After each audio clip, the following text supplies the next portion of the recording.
कोमल दीदी डरा दिया। अच्छा एक बात बताओ, ये किसी ने नया नुस्खा बताया क्या कि लिपस्टिक लगाने से पेट दर्द चला जाता है? चुप कर और अम्मा को मत बोल देना। आज तक बताए हैं क्या कभी? लेकिन ऐसे पढ़ाई टालती रहोगी ना तो परीक्षा में अंडे मिलेंगे, वो भी उबले हुए। अब हमको तुम्हारी तरह पायलट तो बनना नहीं है कोई पढ़ लिख के, हम तो किसी राजकुमार की दुल्हन बनेंगे। ला ला ला ला ला।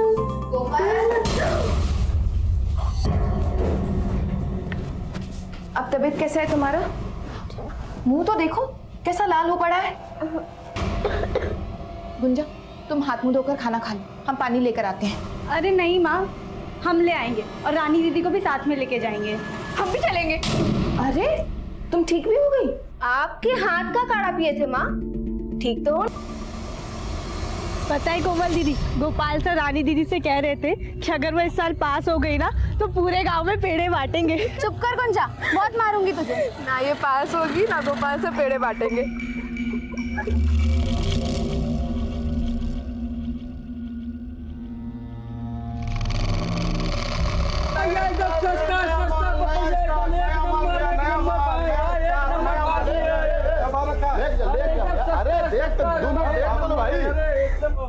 भैया जी कितना अच्छा खुशबू आ रहा है, चलिए ना चाट खाते हैं। अरे यहाँ नहीं खाएंगे भैया, वो आगे पांडे चाट करना रहना, वहाँ खाएंगे। चलिए देख के चाची के लिए ले लीजिए। बता हाँ ब्यूटीफुल साड़ी है, ले जाइए नया स्टॉक में। अरे भैया अरे ऐसा मत करिए भैया, ब्रजेश भैया देखिए हम लोग भूखे मर जाएंगे, ऐसा मत कीजिए। क्या भूखे मर जाएंगे जी? अरे कहाँ हो प्रदीप? भैया देखिए ना, ब्रजेश भैया तो कन्या हटाने को कह रहे हैं। अरे ऐसे कैसे आप?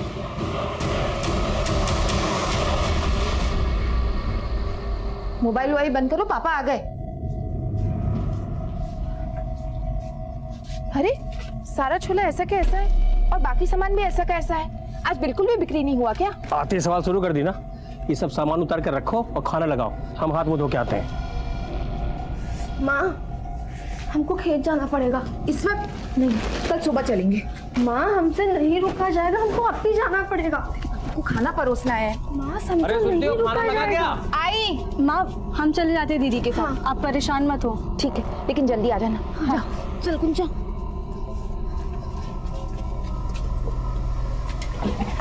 चल समझा कर गुंजा, ऐसी हालत में हम जल्दी नहीं चल सकते। अरे देखो ना कितना अंधेरा हो गया और ऊपर से आज हम लाठी लेके भी नहीं आए। अगर जंगली कुत्ते आ गए ना तो वो नोच डालेंगे हमें। क्या सारा पानी हम पे डाल दोगी? आप डरा दी काफी हमको। हमने डरा दिया, ध्यान से चला करो। अरे फोन की बैटरी को भी अभी खत्म होना था, अब क्या करें? पास में ही है, जल्दी चलते हैं यहाँ से। हाँ। लेकिन लोटे का पानी तो गिर गया, आगे कहीं से भर लेंगे। अभी चलो दीदी, कुएं से पानी भर लेते हैं। नहीं ये बड़े लोग का कुआं है। अरे तो क्या हुआ दीदी, बड़े लोगों का दिल भी बहुत बड़ा होता है और हमें सिर्फ एक ही लोटा पानी तो चाहिए। ले जल्दी ले।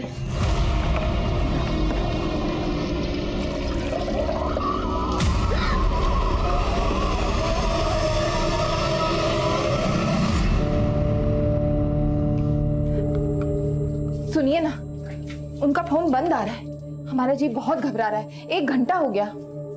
अरे कहाँ जाएंगी, आती होंगी रास्ते में, आ जाएंगे, ऐसा मत लो। जरा दिखाइए ना, लाठी ले जाना भी भूल गई हैं।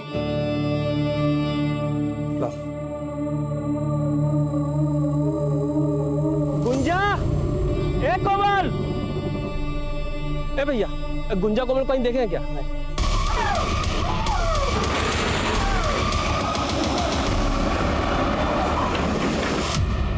ए प्रदीप, कोमल और गुंजा को देखे हो क्या? क्या हुआ कोमल गुंजा को? अरे 1.5 घंटे से ज्यादा हो गया, खेत गई अब तक लौटी नहीं है। लौटी नहीं? मेरा मकान गया, हमको मालूम है कौन गायब किया होगा कोमल गुंजा को। कौन?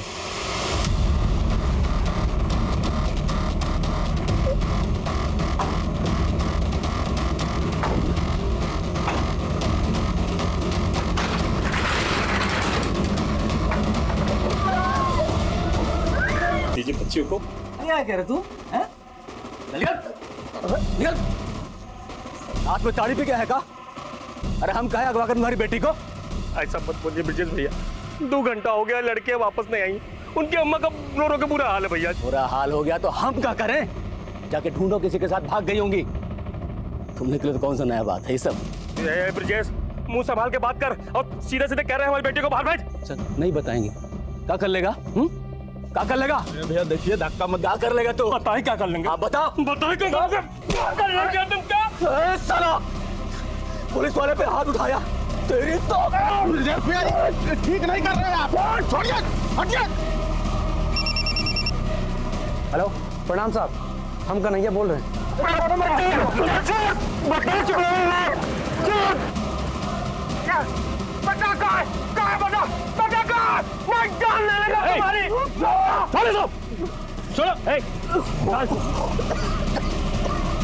क्या रे, क्या गुंडा ये? एक पुलिस वाले के घर पे आके उसको पीटोगे?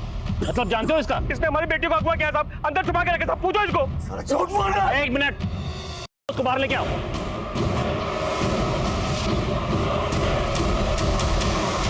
साहब अंदर तो कोई नहीं है, अच्छे से देख लिए। यहाँ तो कोई नहीं मिला। अब तुम हमारे साथ थाने चलो, तुम्हारी दबंगई निकाल। चल साहब, कुछ नहीं किया। पुलिस वालों को मारेगा।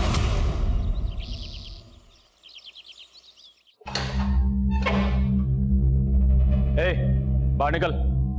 आज के बाद अगर किसी पुलिस वालों को छुआ ना तो याद रखना, जिंदगी भर के लिए अंदर चढ़ा देंगे। कोमल और गुंजा आई का? साहब हमारी बच्चे को ढूंढ दीजिए, आप जो कहेंगे हम देंगे, अपना ठेला तक भेज देंगे साहब। हवलदार को भेजे हैं खोजने के लिए, आने दो तो बता दो। तुम लोग क्यों ना पाओ? अरे रुक जा।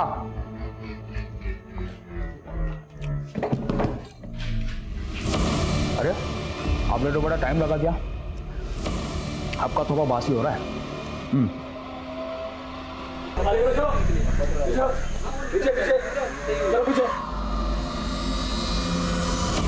ये तो आत्महत्या का मामला लग रहा है। ब्रिजेश, उतरवाओ लाश। साहब हमारी बेटी आत्महत्या नहीं कर सकती है साहब। पोस्टमार्टम में सब पता चल जाएगा। हाँ, आराम से। जब तक हमारा बेटे को इंसाफ नहीं मिलता साहब, हम लाश नहीं उतारने देंगे। कैसा बेवकूफ वाला बात कर रहे हो? अरे लाश को उतारेंगे पोस्टमार्टम एम्बुलेंस में। हम नहीं जाने देंगे। चलो, हम नहीं जाने देंगे।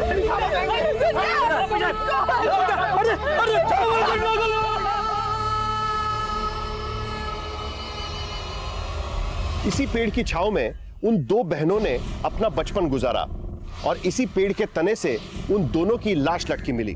पुलिस की थियरी है कि यह सुसाइड का मामला है, लेकिन लड़कियों के माँ बाप उसे सिरे से खारिज कर रहे हैं। उल्टा उनका आरोप है कि इस जुर्म के पीछे कानून के ही रक्षक शामिल है।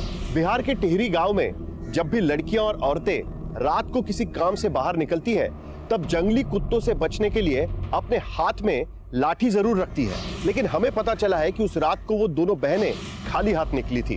वो जंगली कुत्तों से तो बच निकली, लेकिन जैसे लड़कियों के माँ बाप कह रहे हैं, क्या उनका ये हश्र इंसान के भेष में किसी भेड़िए ने किया है, या फिर पुलिस का जो दावा है वो सच है? सच चाहे जो भी हो, वो सामने आते आते हड़कंप जरूर मचाने वाला है।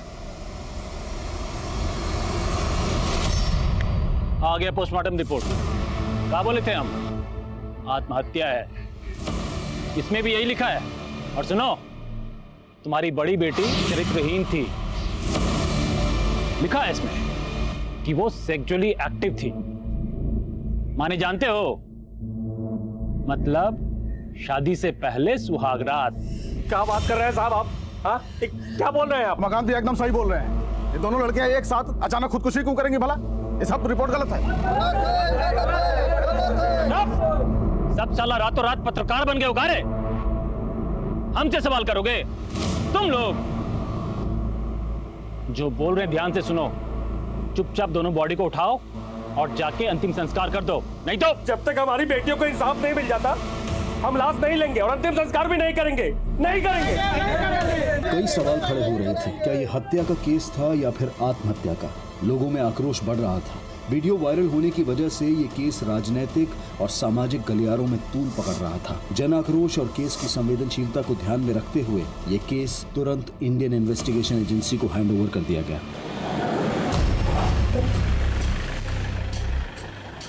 Sir, sub inspector Dinkar. इस केस से रिलेटेड जितने भी पेपर हैं टेबल पे चाहिए मुझे 5 मिनट में। सर,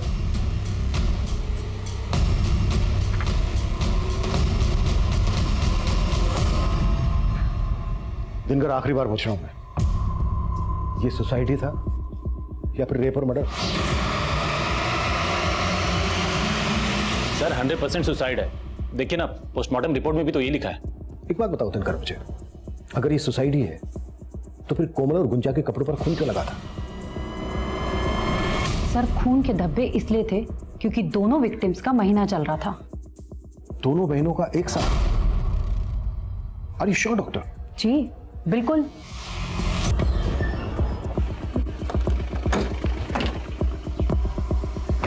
सर ये करें। यही कोई 8 सवा 8 बजे निकली थी साहब दोनों बाहर। आपको किसी पर शक है? हम तो पहले दिन से कह रहे थे साहब कि वो हवलदार ब्रजेश और उसका छोटा भाई कन्हैया वही सब मिलकर किया है साहब। रमाकांत जी, आप इतने यकीन के साथ कैसे कह सकते हैं? क्योंकि साहब उसी दिन दोपहर में बाजार में ब्रजेश के साथ हमारा कहाँ तो नहीं हुआ था साहब।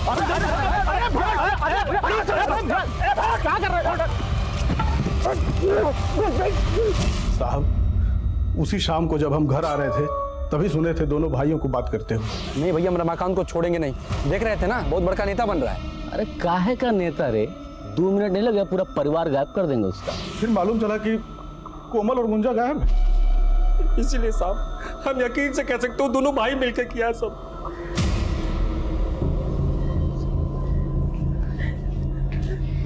योगिता जी, क्या कोमल और गुंजा का महीना एक साथ आता था? क्या बात कर रहे हैं साहब? तहकीकात और सच को सामने लाने के लिए हमारा जानना बहुत जरूरी है। नहीं, कोमल का महीना 10-12 दिन पहले हो चुका था और गुंजा का आने में कुछ दिन बाकी था। अगर माँ की बात को सही माने सर कि कोमल और गुंजा का महीना और तुमने उसके परिवार को 2 मिनट में गायब करने की बात भी की थी। साहब हम कोई गुंडा बदमाश तो है नहीं जो किसी का परिवार 2 मिनट में गायब कर देंगे। मतलब तुम पे जो आरोप लग रहे हैं ये सब के सब बेबुनियाद है? हाँ साहब, सब झूठ है, हमने कुछ नहीं किया है। लेकिन वो बड़ी वाली है ना साहब, उसका तो अफेयर था किसी के साथ। साहब पोस्टमार्टम रिपोर्ट में साफ साफ लिखा है ना कि वो सेक्सुअली एक्टिव थी। नहीं सर, हम कोमल और गुंजा को तो जानते तक नहीं थे। तो फिर बार बार तेरा नाम क्यों आ रहा है बीच में?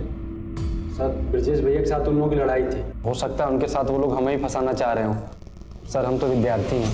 ये कन्हैया और इसका बड़ा भाई हवलदार ब्रजेश, दोनों पे नजर रखो। सब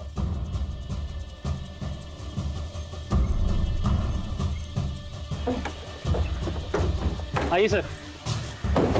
सर इसी पेड़ से दोनों लड़कियां लटकी हुई थी। आइए ना। 1 मिनट वर्मा।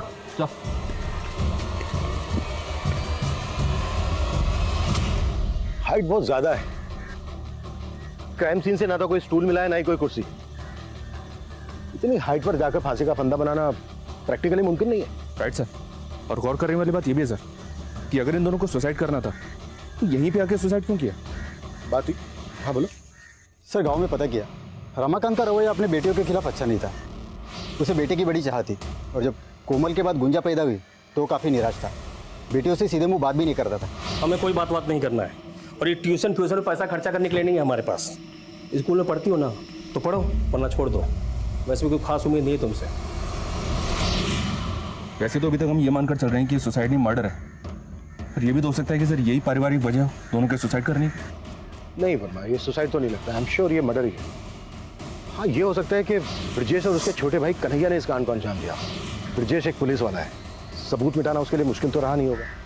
कितने ही केसेस में उसने देखा होगा कि सबूत किस तरह। हमारा नाम हरी सिंह है साहब। ये दीवार के पीछे का सारा जमीन और इधर वाला पूरा जमीन वहां तक हमारा ही है साहब। और इस कुएं से हम लोग सिंचाई करते हैं। हरी सिंह जी, आप कोमल और गुंजा को जानते थे? हाँ, गांव के बच्चे हैं साहब। वो यहीं गोपाल मास्टर साहब के पास ट्यूशन पढ़ने आते हैं साहब। अच्छा, जिस दिन दोनों लड़कियों की लाशें मिली थी उस दिन किसी और को देखा था यहाँ पर? नहीं साहब, हमने तो किसी को नहीं देखा। लेकिन हाँ साहब, वो गोपाल मास्टर साहब ने सबसे पहले उन लाशों को देखा था। सर गुंजा और कोमल दोनों अच्छी लड़कियां थीं। गुंजा तो पढ़ाई में बहुत तेज थी और गणित में उसके जैसी तेज लड़की मैंने आज तक नहीं देखी। बिल्कुल सही है गुंजा, कैलकुलेटर गलत हो सकता है लेकिन तुम नहीं। क्या क्लास में कोई ऐसा लड़का था जिसकी कोमल या गुंजा से अच्छी खासी दोस्ती हो? सर ऐसा मेरे ध्यान में तो कोई भी नहीं है। हाँ, मैंने गुंजा को सर 1-2 बार एक लड़के के साथ देखा। क्या वो लड़का कन्हैया था? नहीं सर, वो कन्हैया नहीं था। उसे तो मैं जानता हूँ, ये कोई और था और मुझे उसका नाम नहीं मालूम। मास्टर जी, कोमल और गुंजा की लाश सबसे पहले आपने देखी थी, तब टाइम क्या हुआ था? सर सुबह के तकरीबन 5:30 बजे थे। और मैं उस रात को अपने घर पे नहीं था, मैं अपने मामा के घर गया। हेलो, अरे फिक्र मत करो आप, देखो पूछताछ तो होगी ही, हमारा कोई भी कुछ बिगाड़ नहीं पाएगा, समझे? चलो रखता हूं मैं।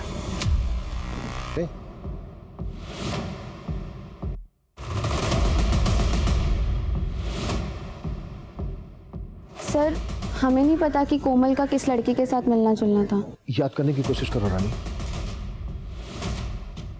रानी, चलो जल्दी। सर, हमें कुछ नहीं पता, वो भैया आ गए तो हमें जाना होगा।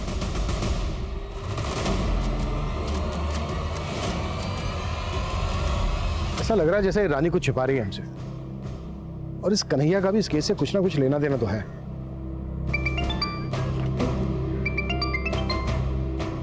हाँ विशाल।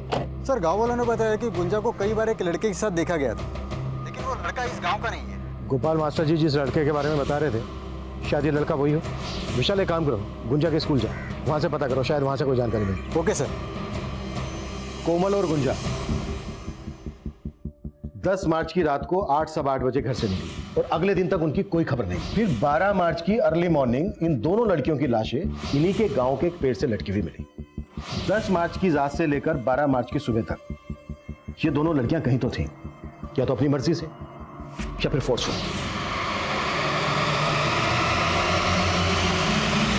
लगभग 33 घंटे ये लड़कियां जिस लोकेशन पे थी, हमें उस लोकेशन का पता लगाना है। अगर हमने इस लोकेशन का पता लगा लिया तो केस अपने आप सॉल्व हो जाएगा।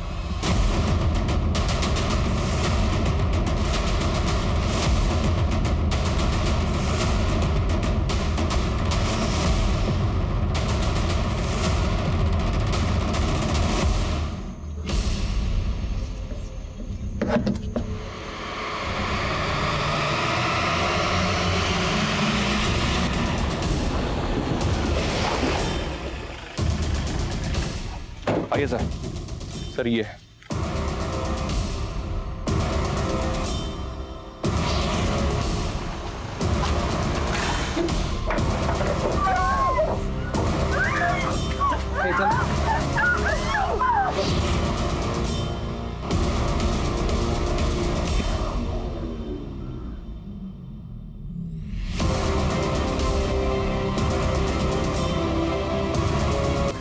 ये किसी हैवी व्हीकल के हैं, एसयूवी, ट्रक या टेम्पो। आसपास पता करो कि इस तरह की किसी बड़ी गाड़ी को देखा गया था क्या।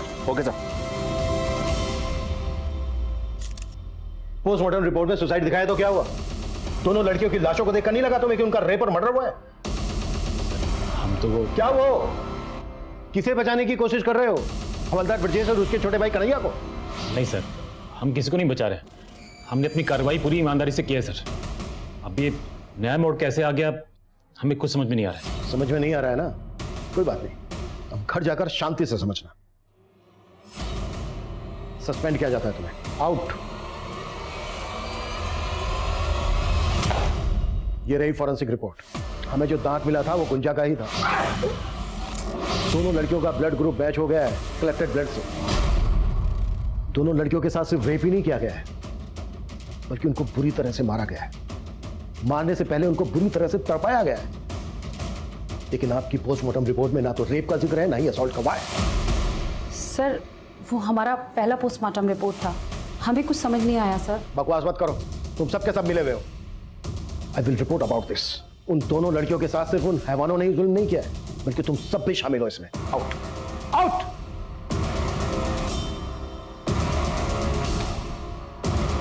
हमें कोमल और गुंजा का दोबारा से पोस्टमार्टम करवाना होगा। बॉडीज को पटना भेज दो। सर टीचर गोपाल ने गुंजा को जिस लड़के के साथ देखा था उसका पता चल गया। मोहित नाम है उसका, गुंजा के स्कूल का ही। जी सर, गुंजा को हम जानते थे, हमारी दोस्ती भी एक एक्सीडेंट ही थी। हम उससे 2 क्लास सीनियर थे सर, फिर भी वो हमें मैथ्स पढ़ाती थी, बहुत होनहार थी। तू पसंद करता था गुंजा को? जी सर, पर एज अ फ्रेंड। मेरे कहने का मतलब है हम उसे लाइक करते थे, लेकिन दिल की बात कभी उसे बता नहीं पाए। तो 10 मार्च को जिस दिन गुंजा मिसिंग हुई, तुझे नहीं पता वो कहाँ गई थी? नहीं सर, हमें तो अगले दिन जब गांव में बात फैली तब भी पता चला। क्या जा रहा है? सर, पटना से कोमल और गुंजा की पोस्टमार्टम रिपोर्ट्स आ गई। सर, रिपोर्ट्स में लिखा है कि दोनों लड़कियों की बॉडी पे इंजरी मार्क्स मिले, लेकिन रेप का कोई साइन नहीं है और मौत का कारण सुसाइड ही था।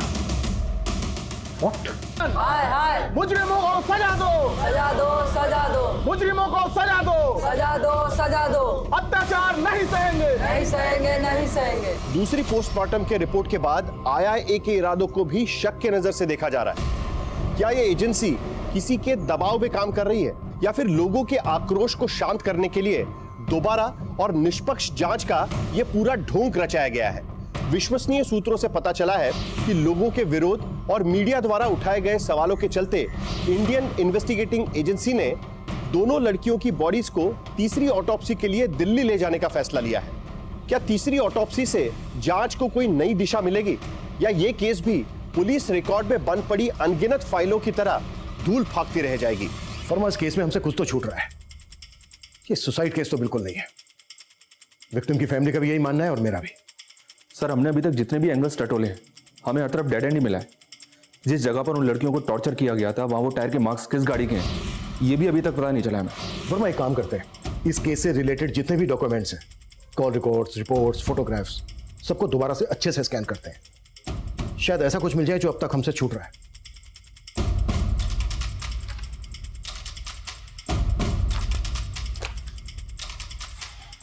वर्मा सर, चाय हुआ यार। जी सर। पांडे,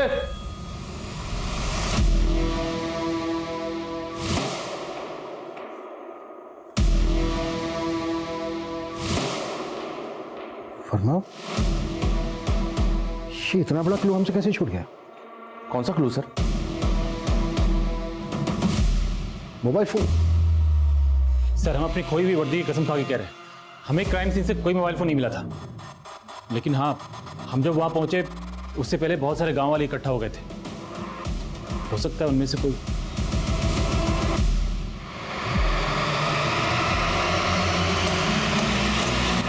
सर, कोमल के फोन की डिटेल्स आ गई हैं। पिछले 2 महीने में कोमल और कन्हैया के बीच में तकरीबन 400 कॉल्स में सर। तो ये कन्हैया की रासलीला है? फिर तो कोमल का फोन भी कन्हैया के पास ही होगा। नहीं सर, दरअसल मुकुंदपुर में 2 मोबाइल टावर हैं, एक कन्हैया के एरिया में है और दूसरा इन दोनों लड़कियों के एरिया में। लेकिन सर, कोमल का फोन कन्हैया के एरिया में एक्टिव नहीं था। तो फिर कोमल का फोन कहां एक्टिव था?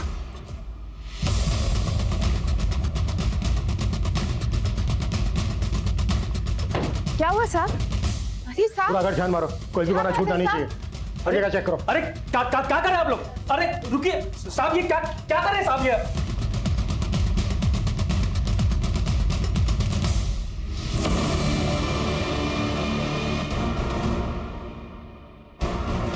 ये कांच का टुकड़ा मिला है, लगता तो मोबाइल का ही है। उस तरफ।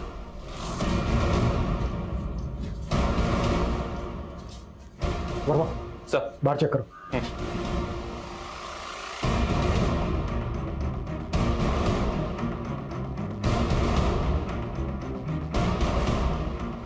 सर, ये टूटा हुआ मोबाइल मिला है। और कितनी एक्टिंग करनी है रमाकांत, या फिर सच बोलना है? कैसा सच? क्या बोल रहे हैं ये? योगिता जी, ये क्या बताएगा? मैं बताता हूँ। कोमल कन्हैया से प्यार करती थी और ये बात आपके पति थे रमाकांत को पता चल गई, इसलिए कोमल और गुंजा दोनों को मार डाला इसने। ये कैसी बातें कर रहे हैं साहब? हम अपनी बेटियों को नहीं मारे हैं साहब। तो फिर कोमल का ये मोबाइल फोन क्यों छुपाया? क्यों झूठ बोलता रहा अब तक कि मोबाइल कोमल की लाश के पास से मिला ना तुझे? हम जान गए थे साहब, हमारी कोमल कन्हैया छुप छुप के बातें करती है। ये फोन अगर किसी के हाथ में लग जाता तो साहब बातें बाहर आ जाती साहब। हमारी बेटियों के साथ अन्याय हो चुका है साहब। हम नहीं चाहते थे कि मरने के बाद उन पर कोई लांछन लगे, इसलिए हम ये फोन छुपा दिए थे साहब। लेकिन जब हमको पता चला कि आप लोग को भी पता चल गया है तो हम ये फोन का सब मैसेज डिलीट किया और फोन तोड़ के बाहर फेंक दिए थे साहब।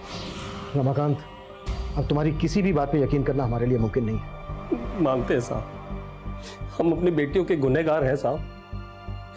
बेटे के मुंह में हो गए थे साहब, इसलिए बेटी की काबिलियत को पहचान नहीं पाए।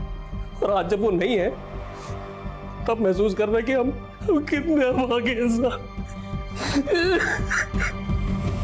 पर मैं समझ में नहीं आ रहा है इस रमाकांत पे कितना भरोसा किया जाए और कितना नहीं। काम करो, कन्हैया को उठाना, उसी से होगा दूध का दूध पानी का पानी। सर, हेलो, क्या क्या हुआ वर्मा? दिल्ली से पोस्टमार्टम रिपोर्ट आ गई सर। कोमल और गुंजा का रेप हुआ था, वो भी कई बार। दोनों के साथ मारपीट भी की गई थी। कोमल की रीढ़ की हड्डी और गुंजा का जबड़ा टूटा हुआ था। हाँ सर, हम कोमल को चाहते थे, लेकिन 2 महीने पहले गुंजा ने हमको देख लिया था। सर, गुंजा की उसकी बहन के साथ अच्छी बनती थी, इसलिए उसने किसी को बताया नहीं। लेकिन फिर हमारा कोमल से झगड़ा हो गया और उसने हमारा फ़ोन उठाना बंद कर दिया। फिर हमने कोमल की बेस्ट फ्रेंड रानी की मदद ली। उसे एक सॉरी कार्ड और एक फूल दिया कि वो कोमल को दे दे। सच्चाई अब मैं बताता हूं तुझे। तू कोमल के पीछे पड़ा था, उसने घास नहीं डाली तुझे, तेरी ईगो को ठेस पहुंची, इसलिए तूने कोमल और गुंजा को किडनैप किया, उनका रेप किया और उसके बाद मार डाला। और इस सब में तेरे भाई कांस्टेबल ब्रजेश ने तेरा साथ दिया। यही सच्चाई है ना? नहीं सर, ये सच नहीं है। सर, हम कोमल को प्यार करते थे, लेकिन जब उसकी लाश मिली तो हम एकदम डर गए थे। नहीं सर, कन्हैया को बहुत तोड़ा, लेकिन वो टस से मस नहीं हो रहा। हो सकता है सर सच बोल रहा हूँ। तो क्या रमाकांत झूठ बोल रहा है? अगर रमाकांत उनको मरवाता तो कम से कम अपनी बेटी का रेप तो नहीं करता। तो फिर कोई ऐसा होगा जो ब्रजेश और रमाकांत के बीच झगड़े को अच्छी तरह से जानता है और उस झगड़े का फायदा उठा रहा है। प्रदीप साहब, हम सच कह रहे हैं साहब। हमने ब्रजेश और कन्हैया को बात करते सुना था। ठीक है, मान लिया। अब ये बता, जब ये दोनों ये बात कर रहे थे, कितनी दूर थे तेरे से? ज्यादा दूर नहीं थे साहब। हम ब्रजेश और कन्हैया के मोबाइल फोन की लोकेशन निकलवाएंगे। अगर उन दोनों के मोबाइल फोन की लोकेशन तेरे घर के आसपास निकली तो ठीक है, और अगर नहीं निकली तो फिर बैठा कर नहीं, उल्टा लटका कर तेरे से सच निकलवाएंगे। साहब, उस दिन दोपहर को साहब रमाकांत भैया और ब्रजेश का झगड़ा हुआ था साहब। तो कन्हैया जो है हमारे इलाके में घूमता रहता है हमेशा। हमको जब ये बात पता चला तो हमको लगा कि वही दोनों होंगे साहब। मतलब उन दोनों को तूने ये बात करते हुए नहीं सुना था? नहीं साहब। तू अपना बदला लेने के लिए ब्रजेश को इस केस में फंसा रहा था ना, क्योंकि वो तेरी दुकान हटवा रहा था।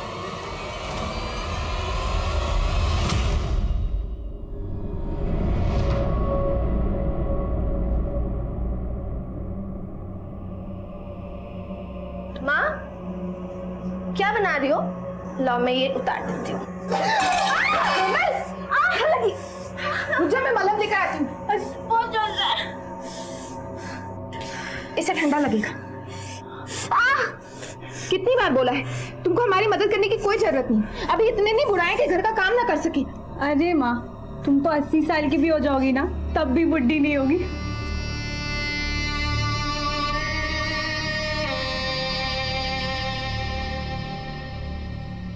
माँ, ये दुपट्टा कैसा लग रहा है हम पे?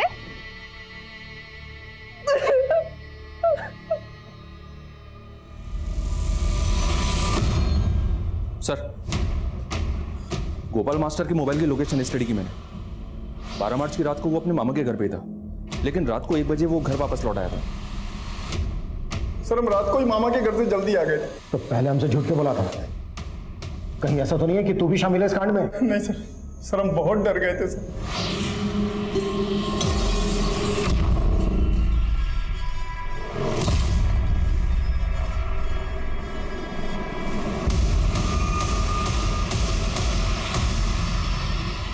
इतनी बड़ी बात पुलिस से क्यों छुपाई? सर, हमने कहा ना सर, हम बहुत डर गए थे सर। सर, हमने अपनी बीवी से पूछा, उसने कहा कि हमें इस पचड़े में पढ़ने की कोई जरूरत नहीं। कौन लोग थे? हमको नहीं मालूम, हमने नहीं देखा। टेम्पो किस रंग का था वो? हरा सफेद था सर। हम सच कह, वो टेम्पो पहले भी आया है।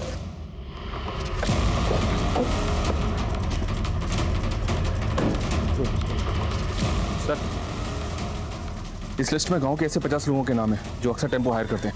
उनमें से 4 या 5 लोग ऐसे हैं जो ज्यादातर हरे और सफेद रंग का टेम्पो हायर करते हैं। इन सबको उठाना, बैकग्राउंड चेक करो इनकी, और पता करो कि 10 मार्च से लेकर 12 मार्च के बीच ये कहाँ थे। Okay sir.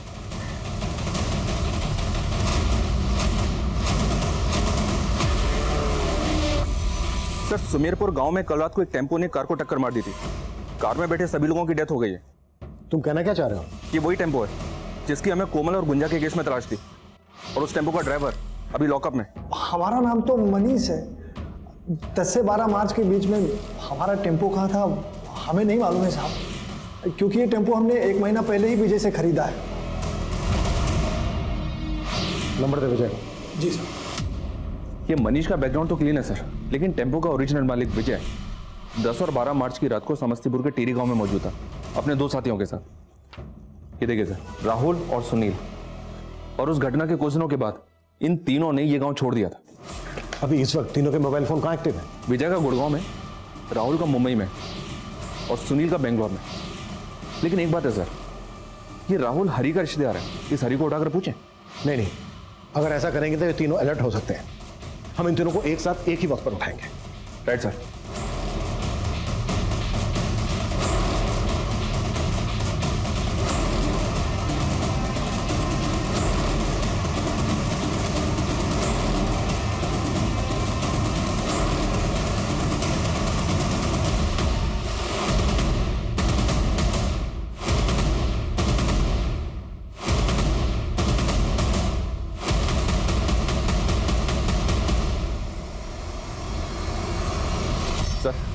सब टारगेट कंफर्म हो गए, उठा लें?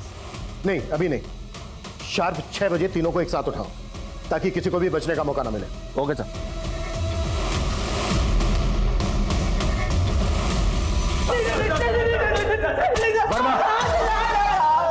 रोना तो अब तुम लोगों को जिंदगी भर है। चलो हो जाओ शुरू।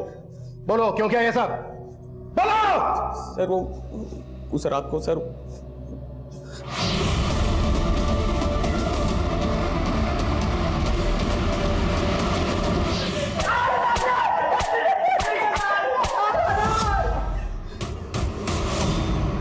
इस राहुल के सीडीआर में एक नंबर यहाँ का भी मिला है।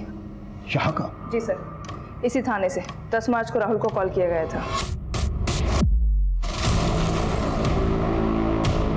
किसने कॉल किया था? किसने कॉल किया था? बता दो। सर जिस रात को हम लोग टेम्पो लेकर जा रहे थे, उस रात को दरोगा साहब ने हमें रोका था।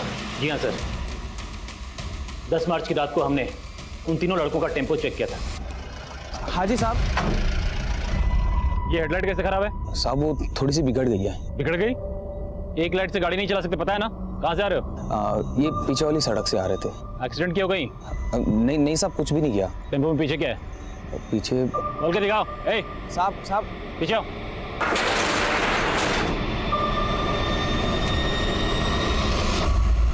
तुमने उन दोनों लड़कियों को उस टेम्पो में देखा था, फिर भी वो टेम्पो जाने दिया क्यों?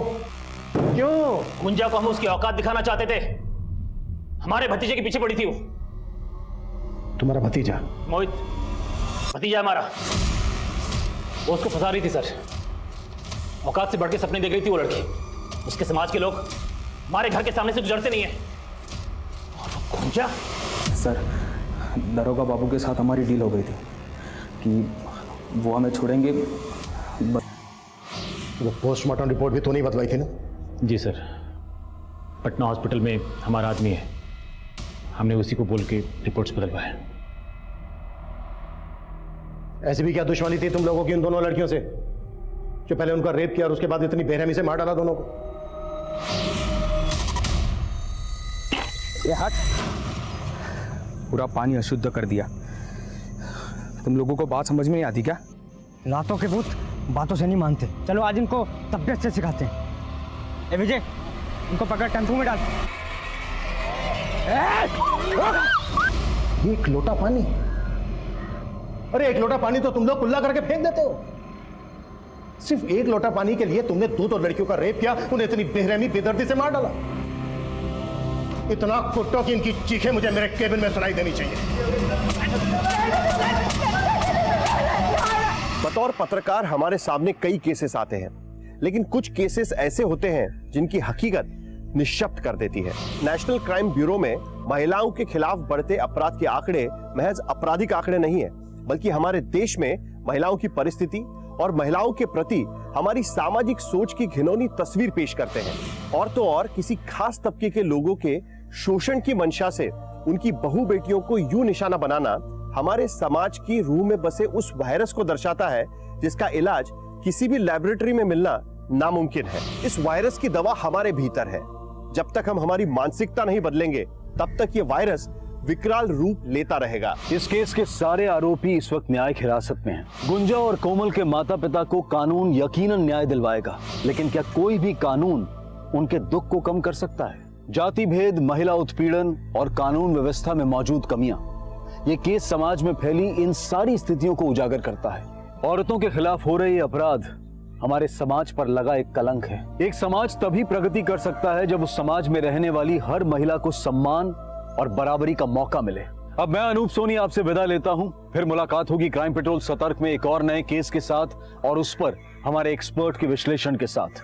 तब तक अपना और अपने परिवार का ख्याल रखें, सतर्क रहें, सुरक्षित रहें और देखते रहें क्राइम पेट्रोल सतर्क। जय हिंद।